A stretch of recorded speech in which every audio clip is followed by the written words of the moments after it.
Los estudios principales del Canal Antigua nos acompaña ya Gustavo Porras, ex secretario privado de la presidencia, ex negociador de la paz. Gustavo, gracias por acompañarnos. Bienvenido a esta transmisión especial del Canal Antigua. Mucho que discutir, mucho que comentar respecto de esta entronización el día de hoy de Jimmy Morales como presidente constitucional de Guatemala. ¿Cuáles serían tus primeras percepciones de esta jornada, que sin duda es histórica y significa pues una gran transformación en el país?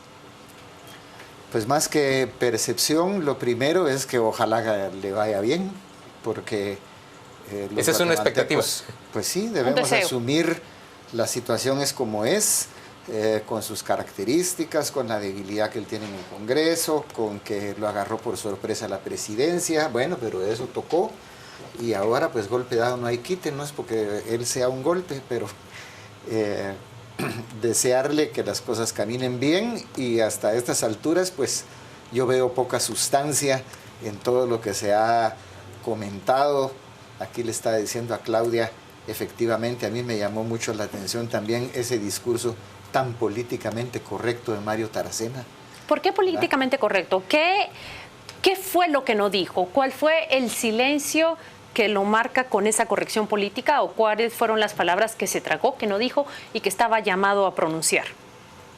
No creo tal vez que se haya tragado ni que estaba llamado a pronunciar, pero a mí lo que me llama la atención es que nadie menciona que estas son las primeras elecciones anómalas desde la transición a la democracia. Nunca había pasado nada semejante, nunca había habido toda una campaña, buena, mala, eso no me meto yo a analizar, para traerse abajo a un candidato, para influir en el resultado electoral, para descalificar a diputados. No digo yo que no haya razón, lo que yo digo es que desde 1985, que fue la elección de Vinicio Cerezo, hasta el presente, nunca había habido unas elecciones, digamos, tan cargadas de conflictividad, de duda.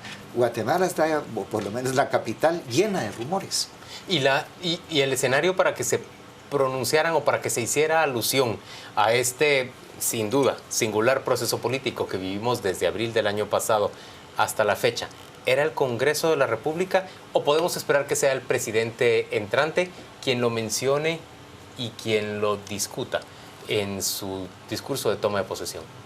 Pues yo estoy esperando con mucha expectativa el discurso del presidente.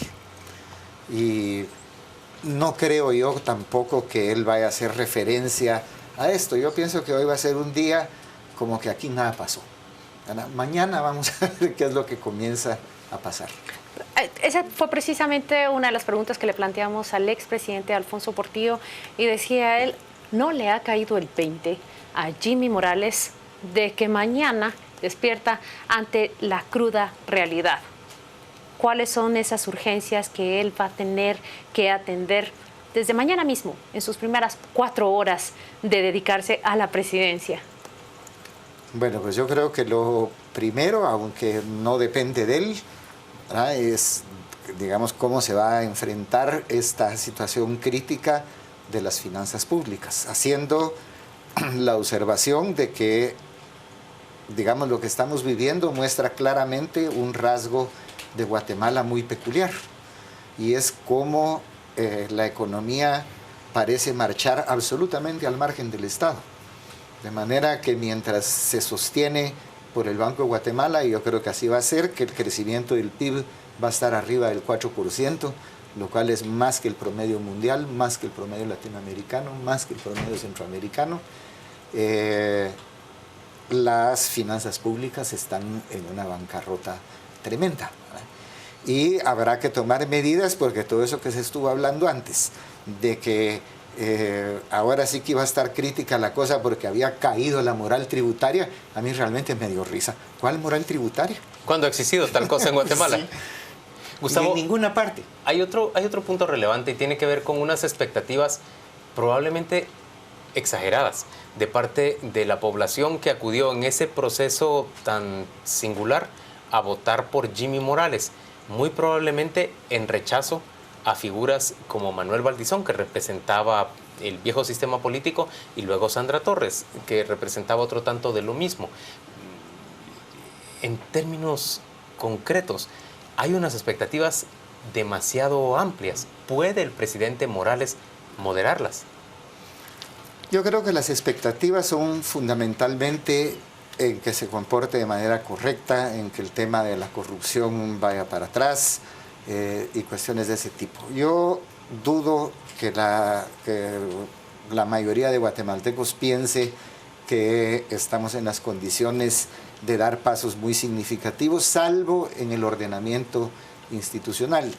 Yo creo que lo más conveniente es que la población tenga conciencia de que no se puede esperar mucho en esta situación de precariedad en la que él recibe el mando. Pero lo podría compensar si él refleja efectivamente un empeño denodado, una mística de trabajo, digamos, toda una actitud personal. Yo creo que aquí lo que más se descalabró fue la cuestión de la confianza personal, ¿verdad? Yo creo que eso es la que la gente demanda más, saber si se puede confiar en este hombre líder, que fue lo que los movió, ¿verdad? Ya qué puede hacer o no puede hacer, yo pienso que si él cumple con esto que estamos hablando, la población va a ser tolerante. La población va a ser tolerante, por ejemplo, con un sistema de salud desabastecido, con un sistema de educación que tiene buena parte de sus escuelas con los techos derruidos y sin pagar la energía eléctrica o con el agua potable cortada. Yo creo que el tema más álgido es el de las medicinas, y yo oí al vicepresidente Jafet Cabrera señalar que desde el día de mañana o muy pronto ya está preparado, que por lo menos se abran las consultas externas, que se dote de equipos básicos a los hospitales, pero obviamente la problemática de salud es mucho mayor fondo. Que eso.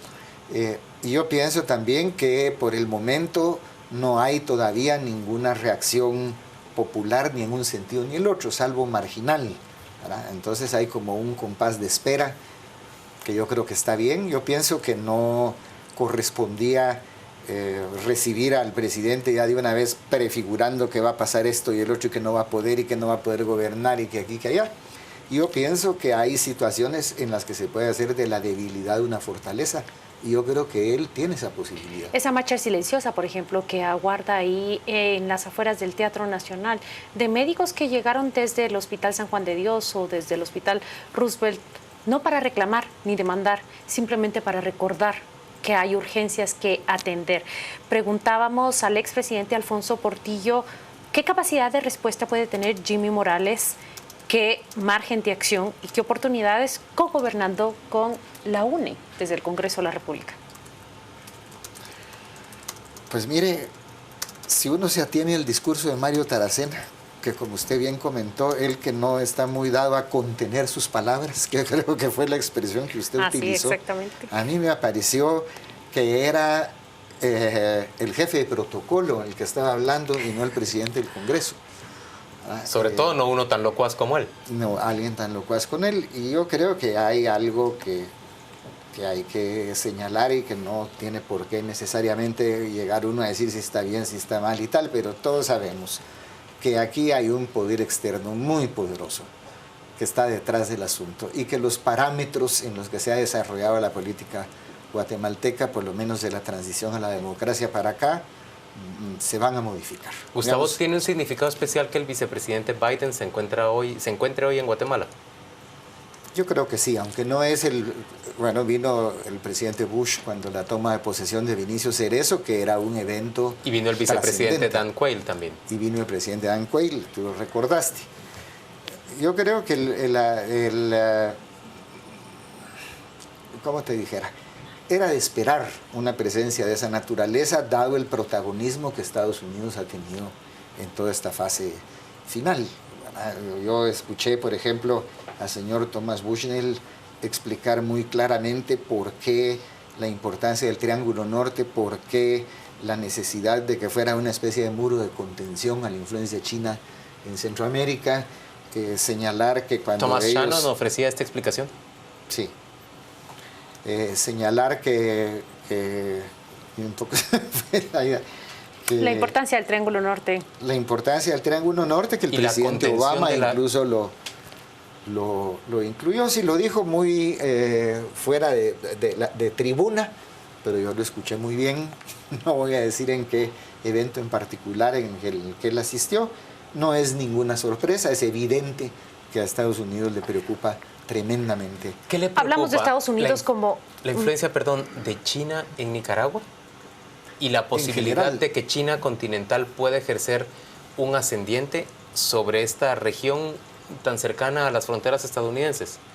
Sí, aunque yo no lo veo en términos de lo que fue la Guerra Fría, ni mucho menos, ¿verdad? Sino que ahora lo que hay es una guerra comercial de una intensidad tremenda, ¿verdad? En la cual pues, Estados Unidos ha hecho operaciones de tanto fondo y de tanto sacudimiento de la economía mundial, con este descenso tremendo de los precios del petróleo, que es un cambio en la correlación de fuerzas políticas a nivel mundial, no es simplemente una cuestión de commodities.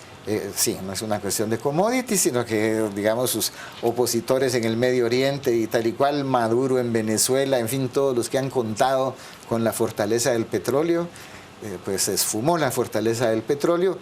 A países como el nuestro le conviene, siempre y cuando esto no sea, como ya se avisora, una tendencia de deflación que va rumbo a un estancamiento económico muy grave, según las noticias internacionales. Mientras conversamos con Gustavo Porras, en el recinto principal del Teatro Nacional empieza a notarse ya movimiento y llamados a pedirle a los invitados a que ocupen sus lugares. Lo presumible es que los diputados al Congreso se encuentran ya detrás de ese telón principal que usted ve en el escenario del teatro y se encuentran acomodándose ya para reanudar la sesión solemne. Mantenemos esta conversación por breves minutos con Gustavo Porras y en pocos instantes, en cuanto veamos que se inicia este acto protocolario, vamos rápidamente a transmitirle de forma directa a nuestra audiencia lo que esté ocurriendo en el Teatro Nacional. Y hemos hablado de Estados Unidos como un agente externo que ejerce presiones, influencia sobre Guatemala y evidentemente sobre el futuro gobierno de Jimmy Morales, pero no es el único actor que presiona y que ejerce su poder de alguna manera. Hablemos de otros actores que gravitarán alrededor del gobierno de Jimmy Morales y que su influencia habrá de sentirse en el cortísimo plazo. Hablemos, por ejemplo, de un primer trimestre. ¿Qué otros actores visualiza usted y cuáles serán los intereses o los objetivos que persigan? Pues yo tengo la impresión de que, como nunca, porque tampoco es nuevo, pero como nunca, hay una muy fuerte incertidumbre. Y yo creo que hay sectores que están haciendo las cuentas alegres y falta ver. Ahora, por ejemplo, se comenta mucho que la élite empresarial está muy satisfecha, que está rodeando a Jimmy Morales, que pareciera como que ellos van a llevar la batuta. Yo no lo veo tan simple. Okay. Yo creo que ha habido mucho conflicto, sobre todo a raíz del tema tributario. Yo he escuchado muchísimo a funcionarios de alto nivel de Estados Unidos quejarse amargamente o condenar enfáticamente la evasión fiscal que ellos señalan que existe, que no estoy yo dando por hecho que así sea, pero yo no creo que sea tan simple el asunto. Yo pienso que aquí lo único que se ha definido es que ya ganó don Jimmy Morales.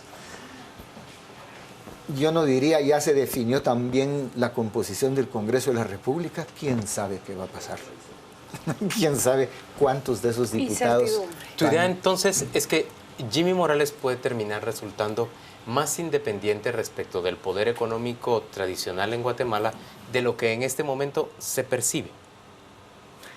Yo pienso que sí, y yo no lo conozco a él, no puedo saber si él es, digamos, algo que él lo piensa internamente, pero yo sí, digamos, por los cargos que he desempeñado y qué sé yo, que no son muchos tampoco, pero sí he podido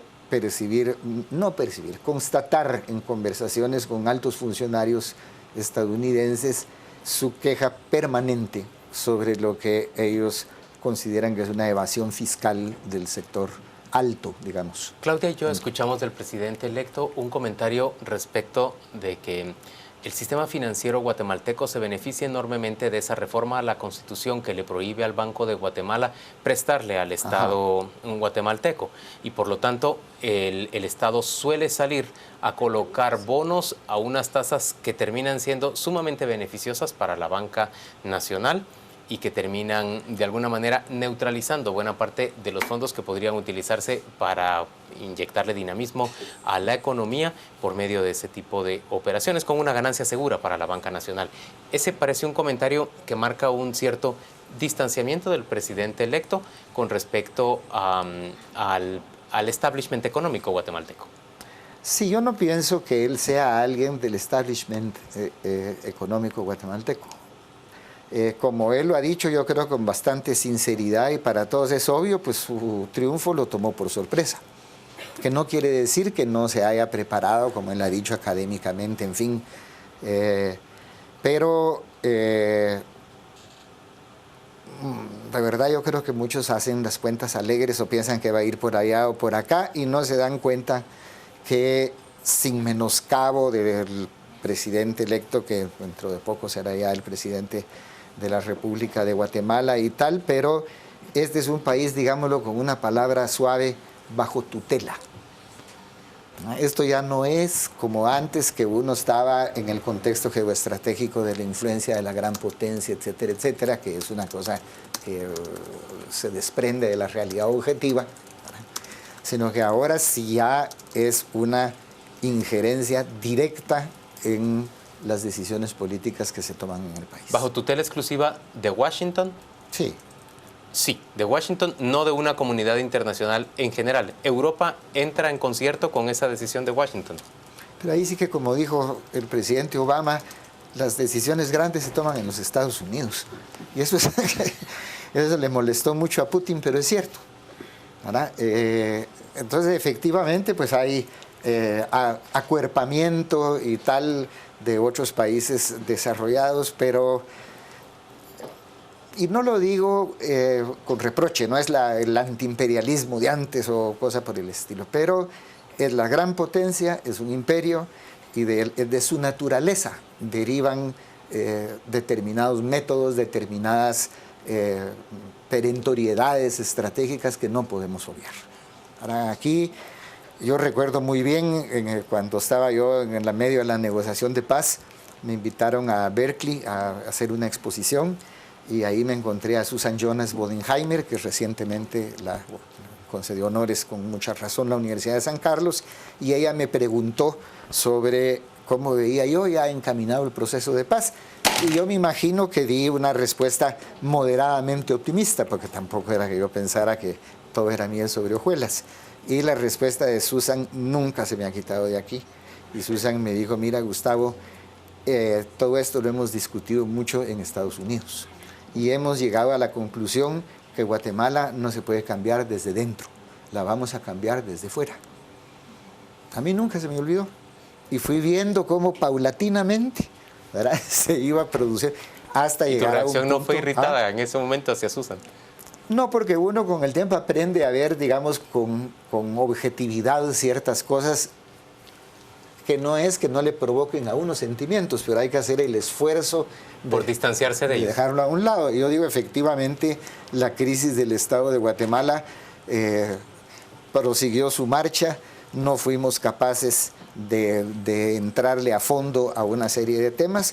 También pienso, a veces me da la impresión de que es una crisis que se hizo deliberadamente llegar a su punto de ruptura. Y lo digo porque mucho de lo que conforma la situación crítica era conocido desde hacía años. Fue ahora que se decidió ir sacando el sombrero. Eso es a mí de las cosas que más me intriga. ¿Por qué ahora?